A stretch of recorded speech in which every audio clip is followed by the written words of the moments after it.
In this video, we're going to be looking at how we use the zip pocket tool. We have two different sizes of zip pocket tools available.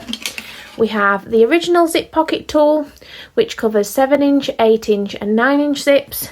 And we also have the zip pocket tool 2, which covers 6-inch, 10-inch and 11-inch.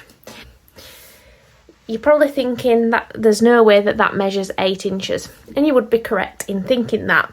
So that only measures 4 inches. So in actual fact, each zip pocket tool you can do 6 different sizes, because you can also do a 3.5, a 4-inch and a 4.5-inch zip pocket with the original. And then you can do a 3-inch, a 5-inch and a 4.5-inch with the zip pocket tool 2.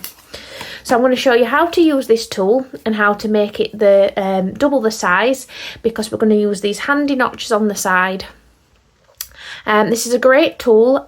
Usually you would have to use a ruler to measure out and mark your boxes for your zip pockets, but we're taking away all that and everything's included with this.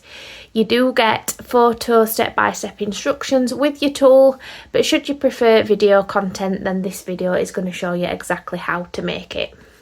Okay, so just as an example, this is a bag that I've made, and it's got a zip pocket here on the front.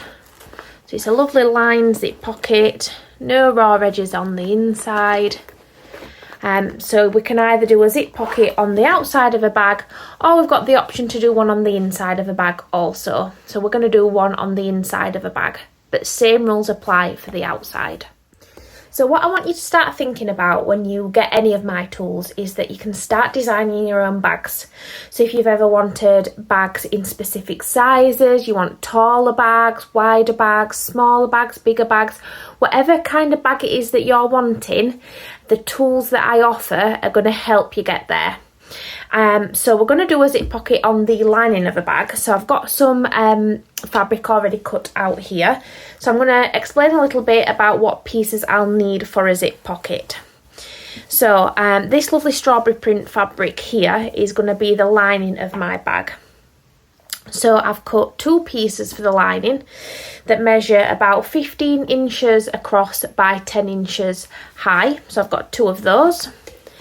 And then I'm going to need 2 pocket pieces, and these measure 10 inches by 8 inches. So I only need 1 lining piece to start off with, and I'm only going to need 1 pocket piece to start off with. And as you can see, my pocket piece is smaller than the lining piece, and that's roughly what you want to happen. It can be the same width if you want, but it makes it a lot easier if you stay within your seam allowances. Okay, so to start off with, we're going to have one of the lining pieces with the right sides facing towards us. And then we're going to put one of the pocket pieces on top so that right sides are together. And you want to give everything a good press. So to make things easier, we're going to fold each piece together and just make a crease just down the centre. So I'm going to do the same with this one. That way then what we can do is we can pop them back right sides together, and I'm going to match that centre crease up, and that way then I know I've got equal amounts at each side of the pocket piece. In terms of how far down you want it, I would say you want at least 1 inch. Again, just remember you want to make sure you keep within your seam allowances, and it's better to have little room at the bottom than it is at the top. So I can still see my centre crease here, but just for the purpose of the video, just in case you can't, I'm just going to do a little line there, so just to show you where the centre is. So today I'm going to be doing an 8-inch zip pocket. So to start off, what we're going to do is we're going to match the right hand edge of the zip pocket tool up with this centre mark, or the centre crease. And I'm going to draw all the way around this rectangle. So you want to use ideally a heat erasable pen. I am just using a biro just because it's going to show up a lot easier on camera. So all I've done is go all the way around the rectangle, and then what I also want to do is mark those little notches here and here, because what that's going to do is when we move this across, we can match those notches, and then we're going to draw the other side of the rectangle. But still mark those notches.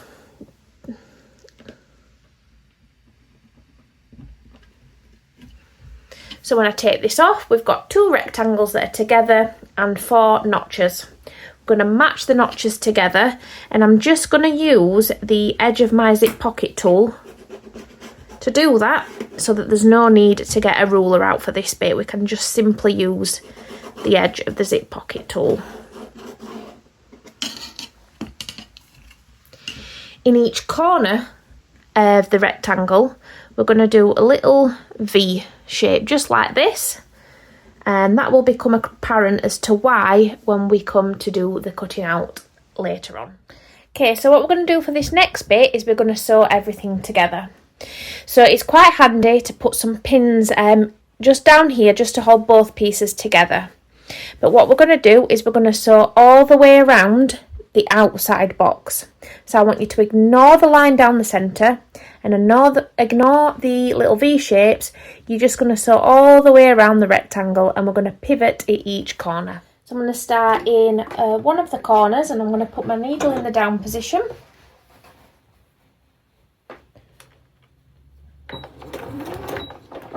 And don't forget to reverse stitch when you start.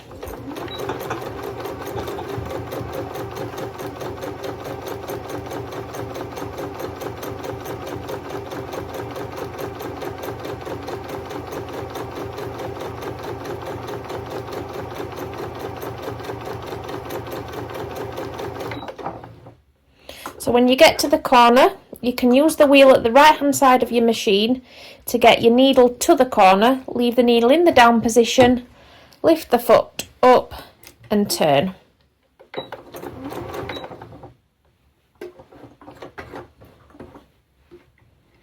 And do the same at each corner.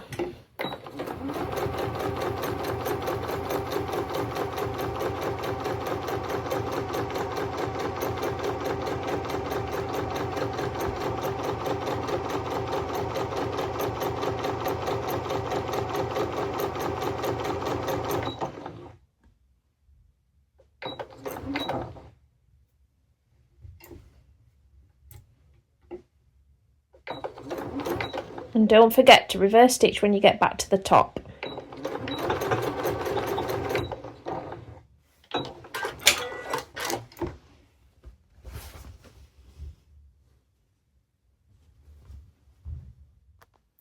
Okay, so once you've sewn the whole way around the outer box, you're going to fold this back in half. And I'm just going to start cutting through both layers just on that centre line, just to get it started. Once you've done a little snip, what you can then do is continue cutting through all layers down the centre line, and then the V that I told you to draw on earlier, once you get up to that, you're then going to cut into the corners, but not through the corners, on those little lines. This is going to help it turn through in just a moment.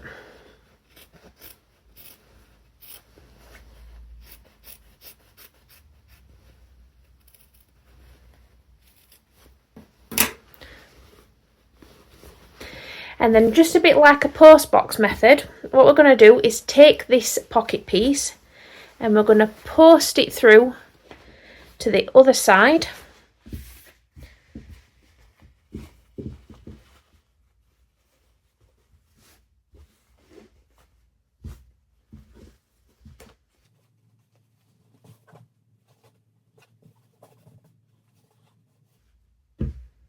And we're going to give this a press so everything remains at this side. Okay, so you want to take your iron and you really want to get right up into that post box area, especially into the corners, just minding your fingers And you can see already this starting to take shape.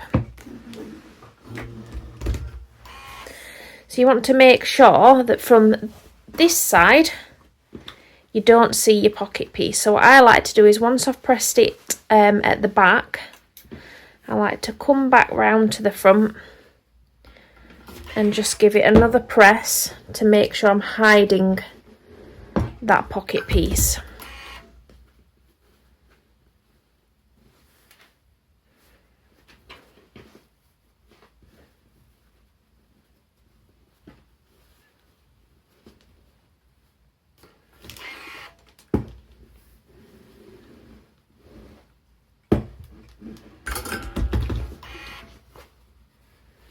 And if you keep needing to turn it over, like I'm going to do, then absolutely do.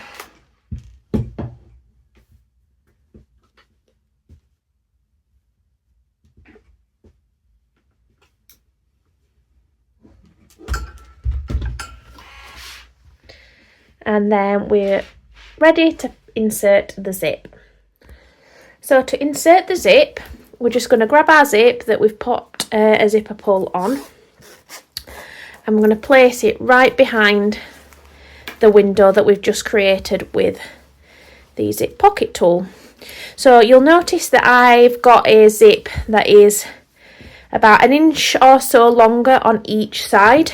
This makes it a lot easier for inserting the zip. So we're simply going to pop that behind, and you want to make sure your zipper pull is in that window as well. And there's a few ways you can do this. You could, if you've got some double-sided sewing tape, you could use that. That makes it super easy. You could also use glue, fabric glue, and you could fabric glue that on. I'm just going to use pins. And you're going to pin through the fabric and the zip.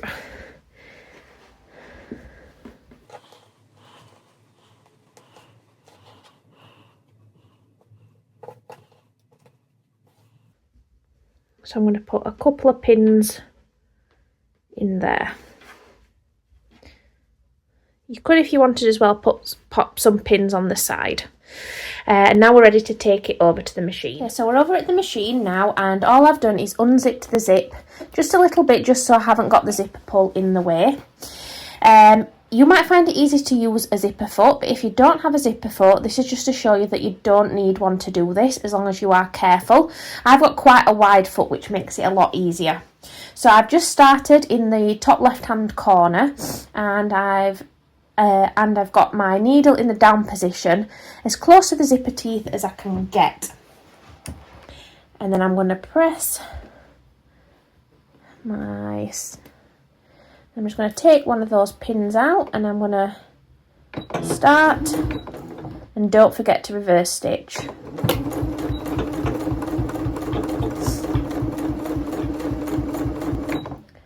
Once you get towards the zipper pull, what you can do is lift your foot up, make sure your needle's in that down position. And then my machine also has a hyperextend, which makes it a lot easier. And I've just moved the zip back to the start position, so it's closed. So once I get to the corner, I'm going to slowly, well, I'm not quite at the corner, I'm just going to go slowly until I'm right on the corner. So you can use your wheel at the side to turn, and again leave the needle in the down position, lift your foot up and turn. So obviously on these little side bits we are going to be going over the zip. Obviously this is a plastic zip, so we can do that. If you've got a metal zip, you're going to need to make sure that you're skipping over the metal zip. So it's probably best to perhaps hand tack that in place. And then again, once I'm at the corner, I'm going to flip myself around, and I'm going to continue until I get right back to where I started. So now we've got the zip sewn in place. All we need to do now is attach the other part of the pocket piece, which was this one here. I'm going to pop it right sides together, and I'm going to sew all the way around the pocket pieces, not stitching this strawberry piece here. I'm only going to stitch the check piece. Again, don't forget to reverse stitch when you start and when you get back to the where you started.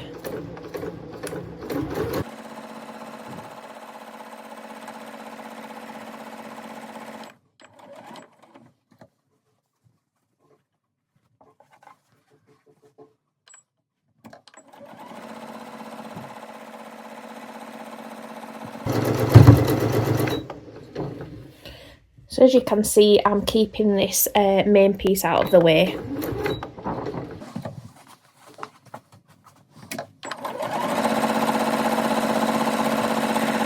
So that is the pocket piece stitched on. So now we've got a pocket bag, and that is your zip pocket complete.